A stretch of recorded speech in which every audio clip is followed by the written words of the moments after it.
Good afternoon, I'm Raylene Ramsey. This is your afternoon news fix for Friday, the 21st of June. Energy Minister Simeon Brown says installing a temporary electricity tower must be Transpower's number one concern. Thousands of Northland residents experienced power outages yesterday after a transmission tower toppled northwest of Auckland. Transpower says workers were carrying out maintenance at the time and an investigation's been launched. Simeon Brown says WorkSafe and the Electricity Authority will also investigate. He says a temporary structure should be completed by tomorrow night.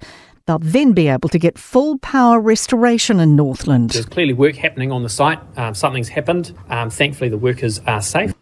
Transpower's Mark Ryle says the peak times will get tight tonight. We do ask if people can just, between that 5 and 9 o'clock, conserve a bit of electricity. Then the load drops away over the weekend.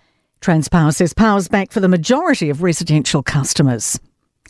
Invercargill Mayor Nobby Clark has been found to have breached the Code of Conduct following comments at a United Fire Brigades Association prize giving. The association wrote to the council alleging Clark described volunteer firefighters as second-class citizens and personally attacked the MC.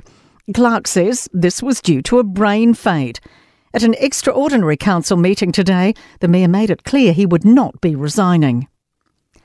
The Green Party's paying tribute to former MP Keith Locke, describing him as a dear friend and leading figure in New Zealand's activist history. Locke died in hospital yesterday after a long illness.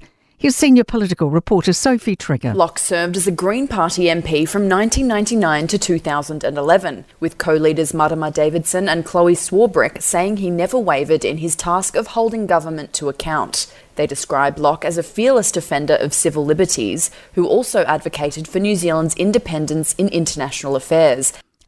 Promising signs for patients desperately waiting for life-saving drugs. The government's due to make a Pharmac funding announcement that could bump up its medicines budget 40%. Arlene Rayner from the Breast Cancer Foundation says if confirmed, it will bring hope to breast cancer patients whose drugs were left out of the 13 cancer drugs initially promised. She says those on the waitlist know their drugs have been approved, but it can sometimes take between 6 and 8 years for them to become available. Some patients may actually die in the process of waiting for those drugs to reach them or suffer life-changing consequences. Disappointment following confirmation Christchurch City Council will be the latest to leave local government New Zealand. Councillors have voted 9 votes to 8 to withdraw from the organisation, with Mayor Phil Major being the one to break the split vote. Major says membership fee increases have driven the move. Local government President Sam Broughton says Christchurch will lose out from the decision economically. The council joins 5 others who have left in the past year.